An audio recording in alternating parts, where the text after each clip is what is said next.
जिस महान आत्मा ने हमें अंधकार से निकालकर प्रकाश का मार्ग दिखलाया, स्वयं विष पीकर वेदामृत हमें पिलाया, जिसने सोते हुओं को जगाया। आओ जाने अद्भुत मृत्यु, अद्भुत जीवन। महर्षि दयानंद सरस्वती का जन्म 12 फरवरी सन 1824 को गुजरात राज्य के टंकारा ग्राम में एक ब्राह्मण परिवार में हुआ। आरंभिक पठन पाठन संस्कृत में हुआ। शैमत के मानने वाले परिवार में मूल नक्षत्र में पैदा होने के कारण नाम मूल शंकर रखा गया। पैतृक संस्कारों के अनुसार शिक्षा दीक्षा हुई। 14 वर्ष की अवस्था में शिवरात्रि के अवसर पर व्रत रखने की बात आई तो श्रद्धा से व्रत भी रखा। ओम नमः शिवाय, ओम नमः शिवाय, ओम नमः शिवाय। और धीरे धीरे रात गहराने लगी। निद्रा ने सबको अपने आगोश में ले लिया, पर वो बालक निरंतर शिव की भक्ति में जाप करता रहा। तभी अचानक जब लगा 14वां साल तो एक दिन शिवरात्रि आई। उस रात की घटना से कुमार की बुद्धि चकराई।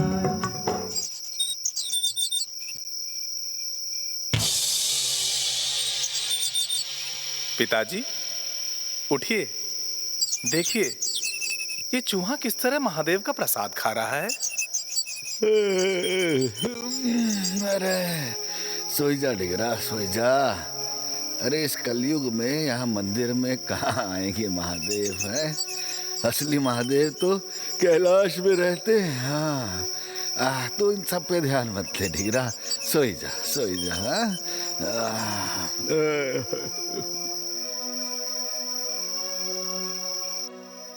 कथा में तो मैंने सुना है कि महादेव त्रिशूलधारी हैं और निवास कैलाश है, अस्त्र संपन्न, जो असुरों का और दैत्यों का संहार करता है। क्या ये वही महादेव है? इनमें तो इन तुच्छ जीवों को भगाने का बल भी नहीं है। जिस घड़ी चढ़े शिव के सिर पर चूहे चोरी चोरी, मूल जी ने समझी तुरंत मूर्ति पूजा की कमजोरी।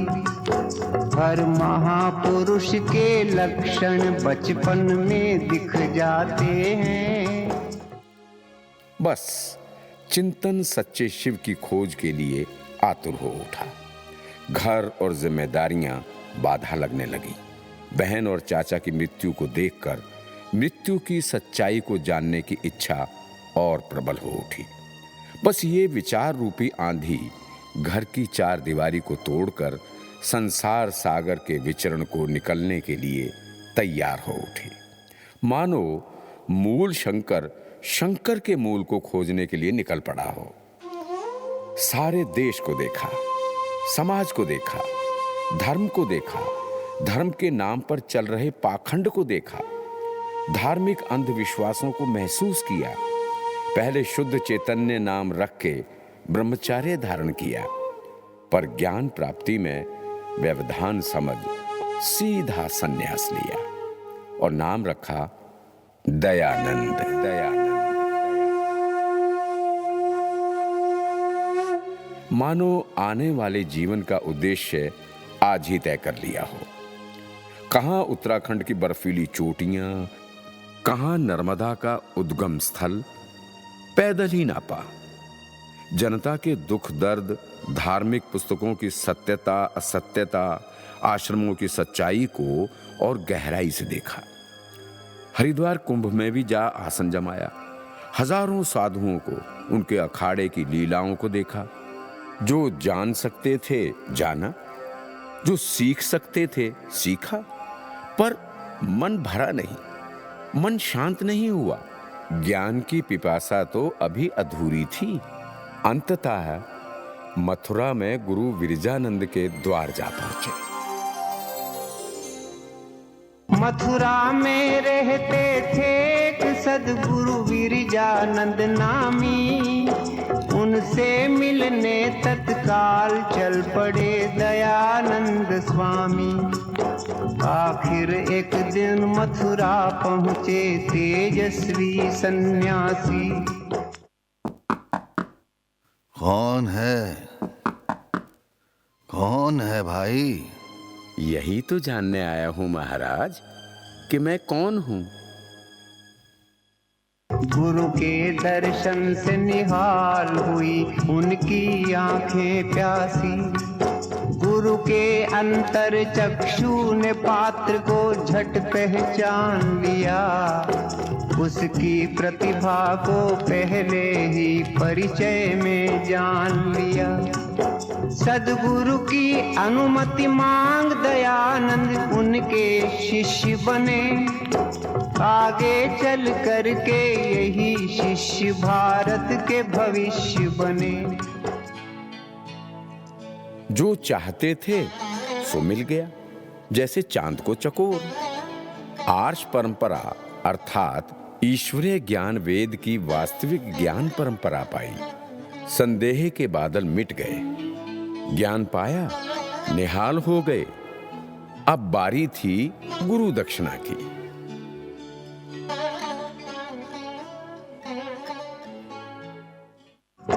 जब शिक्षा पूर्ण हुई तो गुरु दक्षिणा के क्षण आए।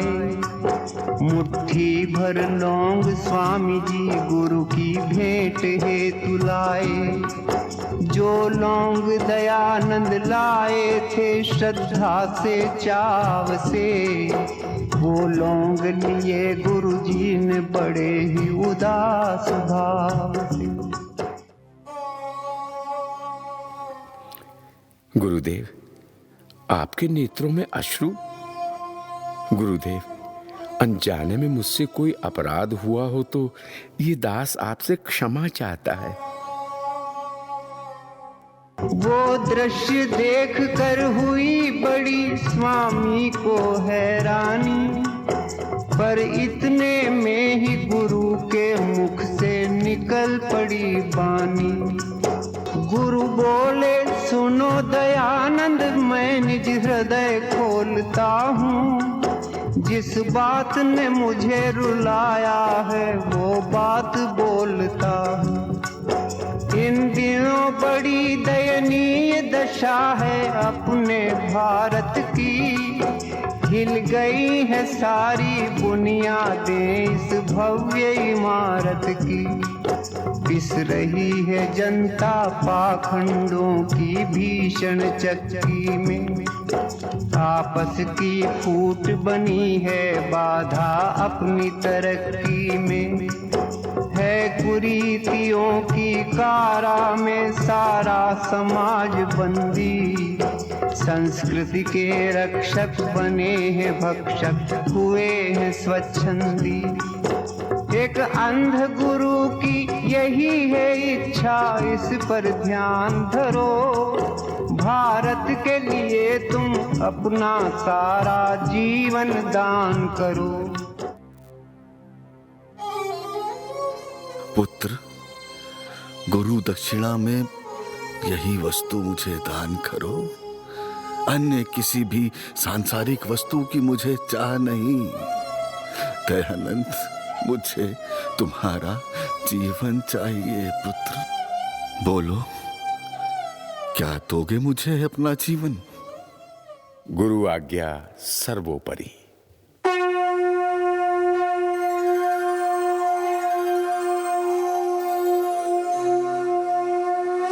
गुरुदेव, आपका ये शिष्य आपके इन वचनों को स्वीकार करता है।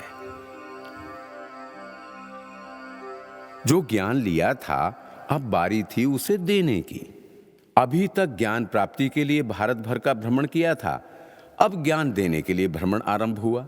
सीमित साधनों में असीमित यात्राएं की। एक हाथ में था झंडा उनके, एक हाथ में थी लाठी। वो चले बनाने हर हिंदू को फिर से वेद पाठ। हरिद्वार में कुंभ का मेला था, ऐसा अवसर पाकर पाखंड खंडिनी ध्वजा गाड़ दी ऋषि ने वहां जाकर।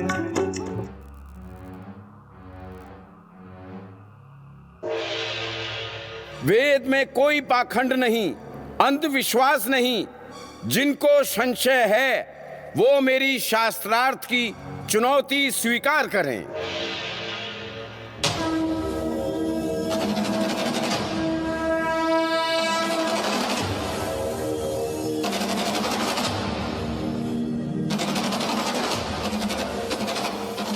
फिर से हरिद्वार के कुंभ में पहुंचे। पाखंड खंडनी पताका फहराकर पाखंड के गढ़ में सीधी चुनौती दी। ज्ञान की नगरी काशी में अज्ञान को चुनौती दी। अभिमन्यु की तरह घेरे गए, पर वे तो अर्जुन निकले। ना डरे, ना सहमे, ना विचलित हुए, अविचल से डटे रहे। सत्य का आधार जो था, हार जीत एक तरफ, पर सत्य का डंका तो बच चुका था। दयानंद की बात तो पत्थर की लकीर बन चुकी थी। अब भला पीटने मात्र से क्या होता। स्पष्टवादिता, सत्यवादिता को आधार बनाया। जो बोला मानव कल्याण को उद्देश्य में रख के बोला, केवल हित के लिए, अहित के लिए नहीं। असर हुआ, लोग सुनने लगे, समझने भी लगे। जो दूर भागते थे पास आने लगे। थे गुजराती, बोलते थे संस्कृत, पर जनहित और राष्ट्रहित में हिंदी में बोलने का आग्रह हुआ। जनहित में दयानंद ने माना। केवल एक कोपीन ही तो धारण करते थे, पर समाज में पूर्ण वस्त्र धारण करने की सलाह मिली, वो भी मानी। अपनी बातों को लिखने का आग्रह स्वीकार करके सत्यार्थ प्रकाश जैसा कालजयी ग्रंथ भी लिखा। संस्कार विधि, गौ करुणा निधि, व्यवहार भानु आदि अलग अलग ग्रंथ भी लिखे। और सबसे महान कृपा करते हुए ईश्वरीय ज्ञान वेद का भाष्य शुरू किया। वेद प्रकाशन के लिए प्रेस लगाई। वेद और संस्कृत की पाठशाला शुरू की।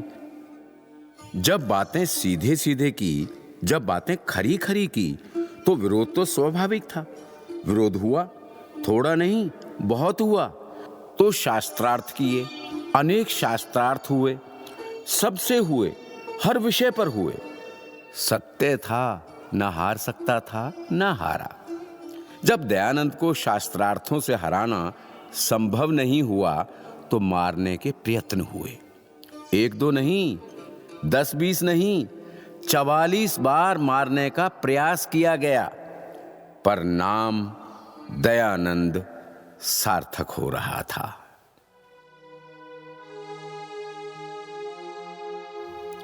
अरे भाई, इसे छोड़ दीजिए। पर स्वामी जी, इसने आपको पान में जहर देकर मारने का प्रयास किया था। इसको तो कैद होनी ही चाहिए। मैं संसार को कैद कराने नहीं, अपितु कैद से छुड़ाने आया हूं। अगर ये अपनी दुष्टता नहीं छोड़ता, तो हम अपनी श्रेष्ठता क्यों छोड़ें? किसी के विरुद्ध कोई कार्रवाई नहीं और ना करनी चाहिए। कभी सुरक्षा के लिए सिपाही नहीं चाहे। राजा ने देना चाहा तो लिए नहीं। ईश्वर पर इतना विश्वास, सब प्रचलित मतों का वेद से मुकाबला किया। जो वेदानुसार है उसको ठीक, और जो वेद के विरुद्ध है उसे मानव के लिए भी विरुद्ध ही माना। तर्क के साथ, बिना तर्क के नहीं। पर अंधविश्वासों को मानने वालों के लिए तर्क कहां? यहां तो धर्म व्यापार बन चुका था, बेचा जा रहा था। बेचने वाले भी थे, खरीदने वाले भी। पर दयानंद तो इसके विरोधी थे। दयानंद के लिए धर्म व्यवहार है, व्यापार तो नहीं। अब भला मेल कैसे हो? जिसने सुना, चिंतन किया, समझा, वो पीछे हो लिया, और जो नहीं कर सका उसने पत्थर फेंक कर अपनी इच्छा पूर्ति की। सन्यासी थे, सन्यास धर्म निभाया। ना अपना स्थान बनाया, ना अपना निवास, ना कोई आश्रम। बनाना ही नहीं चाहा। अनेकों ने देना चाहा तो लिया नहीं। ना कोई बैंक खाता, न तिजोरी, न बक्से, न ताले। भला सन्यासी के लिए कैसा बंधन। आज तक कोई ये ना जान सका दयानंद का पता क्या है, वे रहते कहां हैं। सोचा कभी आपने? हमेशा प्रसन्नचित्त, चाहे कोई माने ना माने। दयानंद को इस बात की चिंता नहीं थी। भोजन मिला तो ठीक, जो मिला वो ठीक, नहीं मिला तो दुखी नहीं। गंगा की रेती को बिस्तर बनाया, ईंटों को तकिया, पर दुखी नहीं हुए।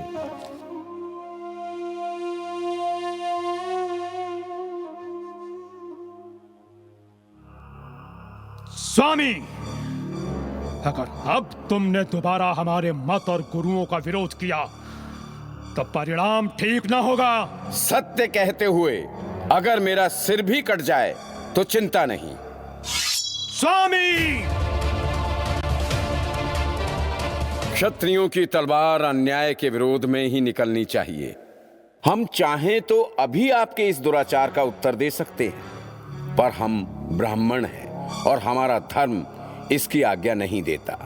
यदि शास्त्रार्थ करना है तो वृंदावन से अपने गुरु को बुलवा लो और ये प्रतिज्ञा लिखवा लो कि यदि वो हार जाएं तो अपना मत छोड़ दें, अन्यथा मैं अपना मत छोड़ दूंगा। विरोधियों ने ईंटें फेंकी, दुखी नहीं हुए। सांप फेंके, दयानंद डरे नहीं।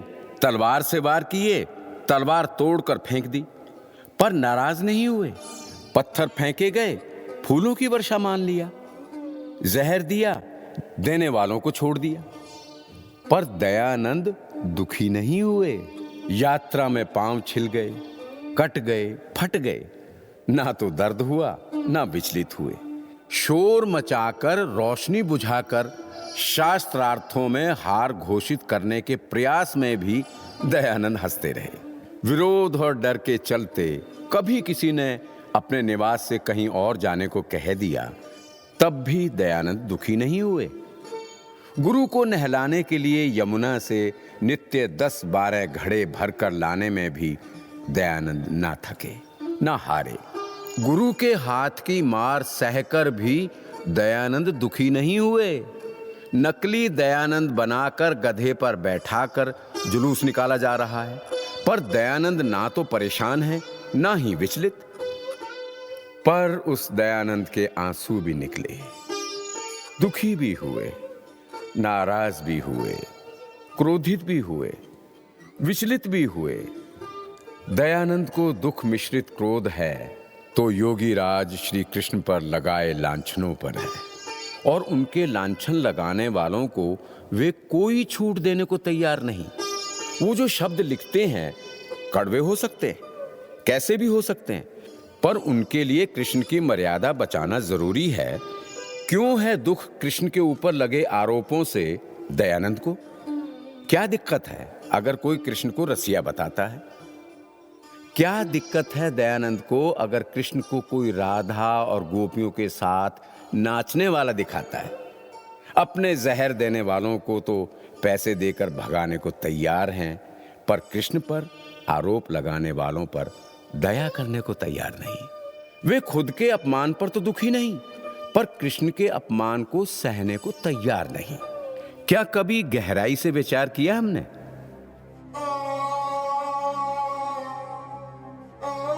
गंगा में बेटे की लाश के कफन को वापस खींचती हुई मां को देखकर दयानंद देश की दरिद्रता से द्रवित हो उठे। वृंदावन के आश्रमों में बाल विधवाओं की स्थिति देखकर दयानंद दुखी हैं। पुण्य के नाम पर अपनी बेटियों तक पंडों को दान किए जाने की कलुषित परंपरा को देखकर दयानंद दुखी हैं। आर्यावर्त का प्राचीन वैभव जानते हुए आज की इस दुरावस्था पर दयानंद दुखी हैं। विशाल वैभव वाले आर्यावर्त का विखंडन देखकर, पराये शासक को अपने ऊपर बैठा देखकर दयानंद विचलित हैं। पंडितों के स्थानों पर पकता हुआ मांस देखकर दयानंद व्यथित है।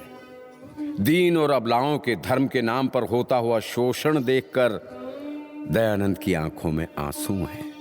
दलित वर्ग की दुरावस्था को देखकर दयानंद अश्रुपूरित है और गौ माता को कटता हुआ देखकर तो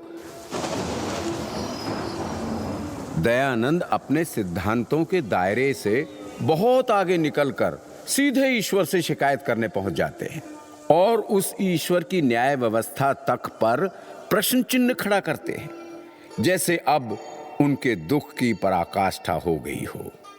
देखते तो और भी थे, जानते तो और भी थे, समझते तो और भी होंगे, तो भला दयानंद अकेले दुखी क्यों हो? सोचना तो आज पड़ेगा, विचारना तो हमें पड़ेगा ही। उस दयानंद के जीवन की कल्पना करके देखो, विचार करके देखो, कहां है वो दयानंद जिसने इस संसार की बहती हुई गंगा धारा को पलट के रख दिया। तब ऐसा था मोक्ष मिल सकता था, पर आए तो दुख मिटाने को थे, मोक्ष पाने को तो नहीं। सोचो, कुछ क्षण रुककर उस महामना के बारे में, उस योगी, उस आदित्य ब्रह्मचारी के बारे में। आखिर क्यों वो दुखी हो रहा है? क्या खुद के दुख के लिए? वो तो उन्होंने स्वयं अंगीकार किया है, किसी के कहने पर तो नहीं। नहीं मिलेगा दयानंद, कम से कम ऐसा दयानंद।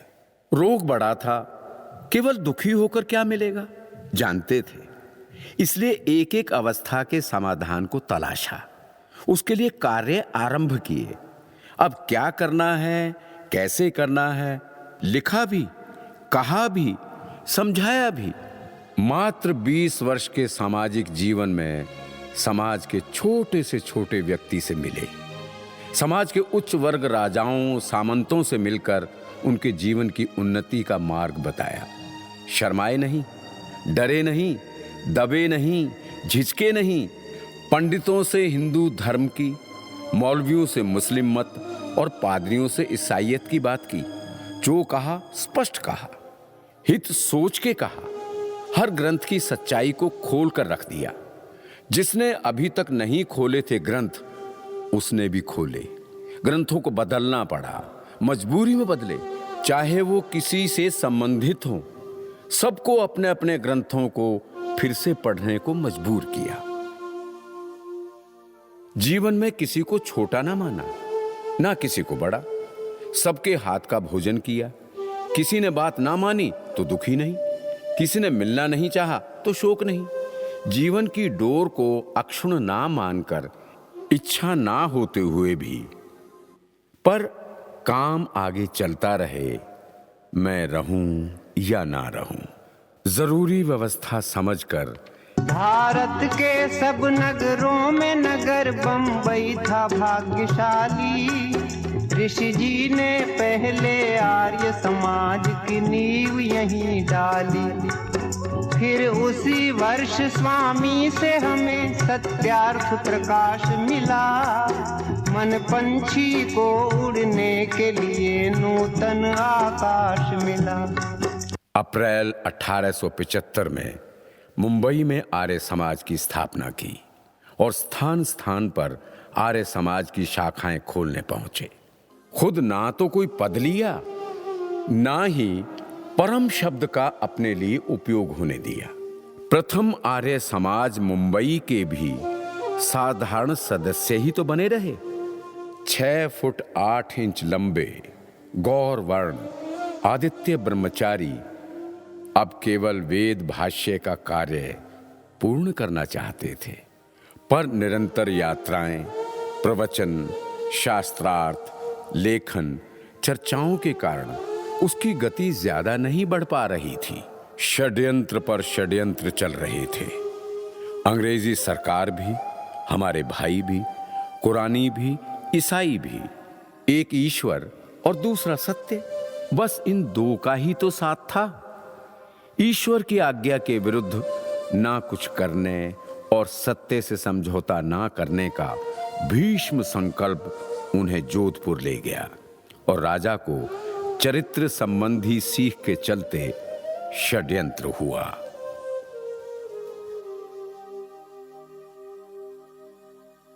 उल्टा की पालकी को एक दिन राजा ने दिया कंधा। स्वामी को भारी दुख हुआ वो दृश्य देख गंदा। स्वामी जी बोले, हे राजन तुम ये क्या करते हो? तुम शेर पुत्र हो करके एक कुतिया पर मरते हो। राजा ने तुरंत माफी मांगी हो करके शर्मिंदा, पर आग बबूला हो गई वेश्या सह न सकी निंदा। षड्यंत्र रचा ऋषि के विरुद्ध उल्टा पिशाचिनी ने, जहरीला जाल बिछाया उस विकराल सांपिनी में। वेश्या ने ऋषि के रसोइये पर दौलत बरसा दी, पाकर संपदा अपार वो पापी बन गया अपराधी। सेवक ने रात के दूध में गुपचुप सखिया मिला दिया, फिर कांच का चूरा डाल ऋषि राजा को पिला दिया।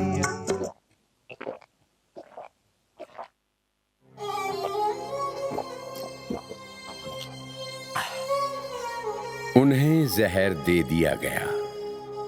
योगी थे, जहर स्वयं निकाल सकते थे, निकाला भी, पर यह तो भयानक षड्यंत्र था। वो समझ गए थे कि उन्हें दूध में कोई विषाक्त पदार्थ दिया गया है। उन्होंने रसोइये जगन्नाथ को अपने पास बुलाया।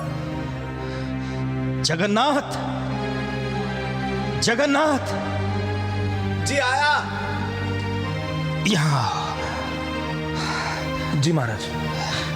जगन्नाथ, क्या रात में तुमने दूध में कुछ मिलाया था? जी नहीं महाराज। नहीं, तुम सत्य नहीं बोल रहे हो जगन्नाथ। सच सच बताओ, क्या दिया था तुमने मुझको? कुछ नहीं महाराज। जगन्नाथ, मैं इस सत्य से परिचित हो गया हूं कि तुमने दूध में विष मिलाया था। नहीं महाराज, नहीं महाराज, मुझे माफ कर दीजिए महाराज। मुझसे घोर अनर्थ हो गया महाराज। ये मेरे हाथों से क्या हो गया? मैं ऐसा नहीं करना चाहता था महाराज। ये मेरे हाथों से क्या हो गया महाराज? मुझे क्षमा कर दीजिए महाराज। जगन्नाथ, तुम ये नहीं जानते कि तुमने कितना बड़ा अनर्थ किया है। मेरे इस समय चले जाने से मेरा कार्य सर्वथा अधूरा रह गया। तुम नहीं जानते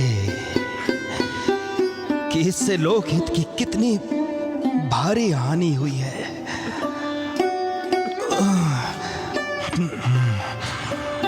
अच्छा, विधाता की यही इच्छा है। महाराज मुझे क्षमा कर दीजिए महाराज। जगन्नाथ, सुनो, यदि यहाँ के नरेश को पता चल गया तो वो तुम्हारा जीवन समाप्त कर देंगे। इसलिए मैं चाहता हूं कि ये रुपए लो। जिसने तुम्हें प्रलोभन दिया था वो तुम्हें धन दे या ना दे, पर तुम इस धन से यहां से नेपाल चले जाओ। हाँ, नेपाल राज्य में जाकर छुपने से ही तुम्हारे प्राणों की रक्षा हो सकती है। मैं तो संसार को मुक्ति का मार्ग दिखाने आया हूं, किसी को कैद कराने नहीं। सुनो, देर ना करो। हाँ? शीघ्र ही यहां से चले जाओ। जाओ जाओ जाओ जगन्नाथ, शीघ्र जाओ। जाओ जाओ।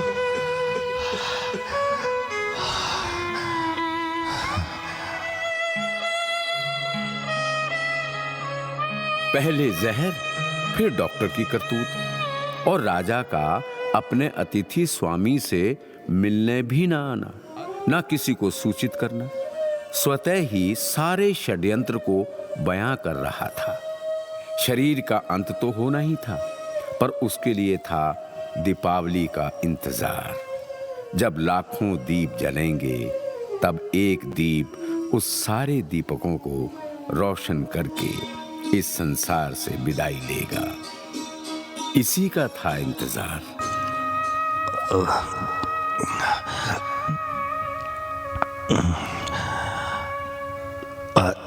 आत्मानंद,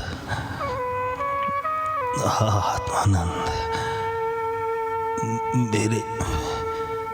मेरे स्वीकार पत्र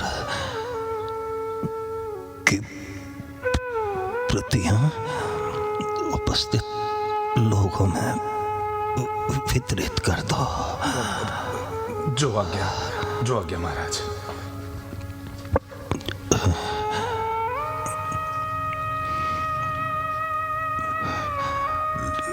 लक्ष्मण दास जी। जी महाराज।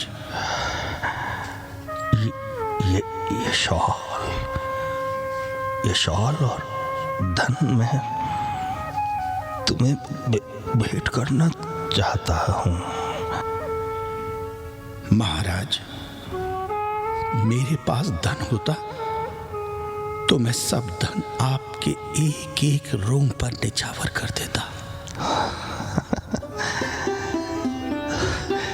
यदि मेरा उपचार शुरू से ही डॉक्टर लक्ष्मण दास के हाथ में होता तो विष देकर मुझे संसार से हटा देने का षड्यंत्र विफल हो जाता।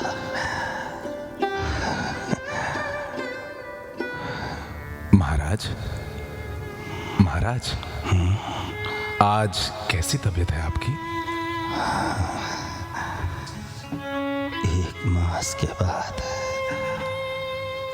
आज आराम का दिन है। महाराज, इस समय कहाँ हैं? ईश्वर इच्छा में। महाराज, अब आपकी तबीयत कैसी है? अच्छी है। तेज और अंधकार का भाव है। सवारे जनों को बुलाओ और हमारे सिरहाने की ओर पीछे खड़ा कर दो। आत्मानंद जी। जी महाराज। आप मेरे पीछे बैठ जाओ।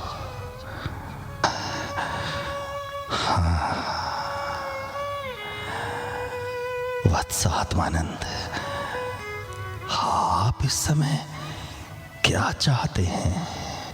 महाराज, आपका ये तुच्छ सेवक रात दिन यही प्रार्थना करता है कि परमेश्वर अपनी अपार कृपा से श्री चरणों को पूर्ण स्वास्थ्य प्रदान करे। इससे बढ़कर त्रिभुवन भर में दूसरी कोई वस्तु प्रिय नहीं है मुझे महाराज। कोई वस्तु प्रिय नहीं है महाराज। आत्मानंद, वत्स। जी महाराज। इस नाशवान क्षणभंगुर शरीर को कितने दिन स्वस्थ रहना है, हा? पुत्र, अपने इस कर्तव्य कर्म का पालन करते हुए आनंद से रहना, घबराना नहीं। संसार में संयोग और वियोग होना अवश्यंभावी है। उपचार के दौरान भी उपदेश, जीवन से उपदेश, वाणी से उपदेश, व्यवहार से उपदेश और अंततः मृत्यु से भी उपदेश। संदेश कैसे? संदेश ईश्वर के प्रति समर्पण का, संदेश सत्य के प्रति समर्पण का, संदेश मानव एवं समाज के प्रति समर्पण का। क्या कमाल के संदेश हैं। बोल नहीं रहे हैं, पर उपदेश चल रहा है। लिख नहीं रहे हैं पर उपदेश चल रहा है। पल पल क्षण क्षण उपदेश। दीपावली की शाम संध्या बेला में ध्यानावस्थित होकर अगली यात्रा की तैयारी में थे। कितने ही दर्शनार्थ खड़े हैं, मौन। सबके शब्द बंद हो चुके थे।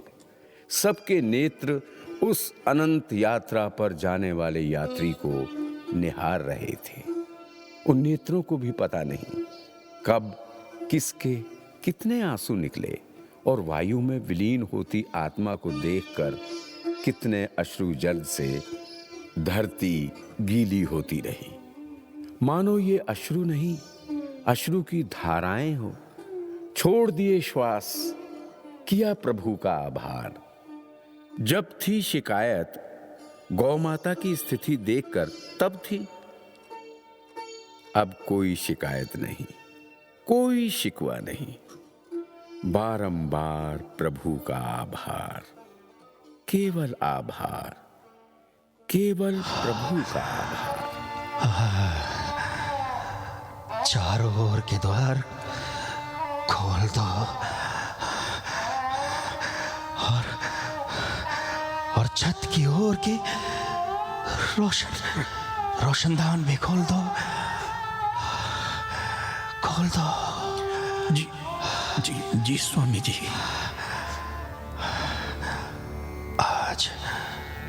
आज कौन सा पक्ष, तिथि और वार है? कृष्ण पक्ष और शुक्ल पक्ष की संधि की सूचना अमावस्या और मंगलवार है। और महाराज दीपावली भी है। ओम भूर्भुवः स्वः तत्सवितुर्वरेण्यं भर्गो देवस्य धीमहि धियो यो नः प्रचोदयात्।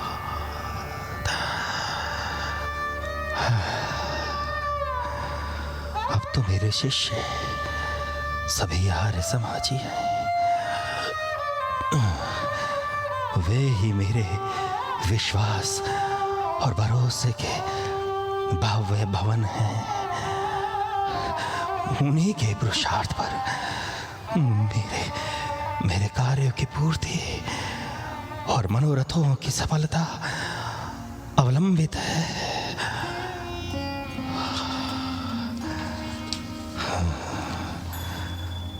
हे दयामय, हे सर्वशक्तिमान ईश्वर, तेरी इच्छा पूर्ण हो। तूने अच्छी लीला की।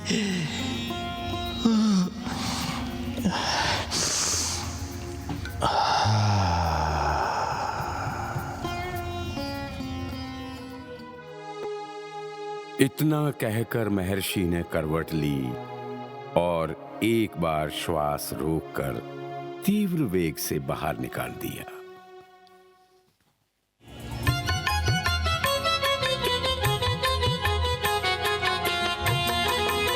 ऋषि का देह दीप जबकि बुझने वाला था, दिवाली कहने को थी सच तो ये दिवाला था। और जनता के हृदय में बड़ी घबराहट थी, किंतु ऋषिराज के मुख पर तो मुस्कुराहट थी। किंतु ऋषिराज के मुख पर तो मुस्कुराहट थी। शांत मन हो महर्षि ने ये वचन उच्चारे, तेरी इच्छा पूर्ण हो हे परम पिता प्यारे।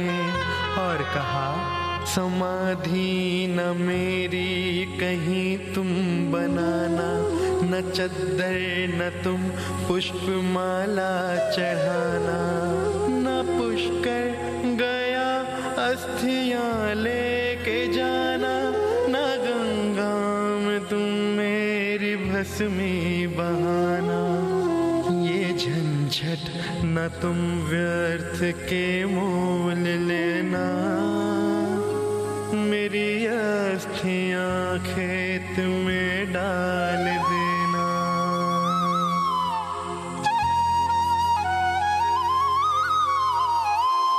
हाय वो छिन गया अनमोल हमारा मोती, दीप एक बुझ गया घर घर में जगा कर ज्योति। बड़े अचरज में देख ये गुरुदत्त विज्ञानी, जो कि नास्तिक थे परम हो गए आस्तिक ज्ञानी। स्वामी महाराज की महानताएं जग जानी, झुके चरणों में बोलते थे सभी यह वाणी। यूं तो कितने ही महापुरुष हुए दुनिया में, नहीं गुरुदेव दयानंद सा देखा हमने, नहीं गुरुदेव दयानंद सा सुना हमने। जिसने मृत आर्य जाति को पुनः जिलाया है, आप विष पी के वेदामृत हमें पिलाया है। घर विधवा दलित अनाथों को दिलाया है, जिसने बिछड़ो हुओं को हमसे फिर मिलाया है। उस दयानंद के बलिहारी क्यों न जाए हम, क्यों न श्रद्धा से गीत ये प्रकाश गाए हम। यूं तो कितने ही महापुरुष हुए दुनिया में, नहीं गुरुदेव दयानंद सा देखा हमने, नहीं गुरुदेव दयानंद सा सुना हमने। यूं तो कितने ही महापुरुष हुए दुनिया में, नहीं गुरुदेव दयानंद सा देखा हमने, नहीं गुरुदेव दयानंद सा सुना हमने।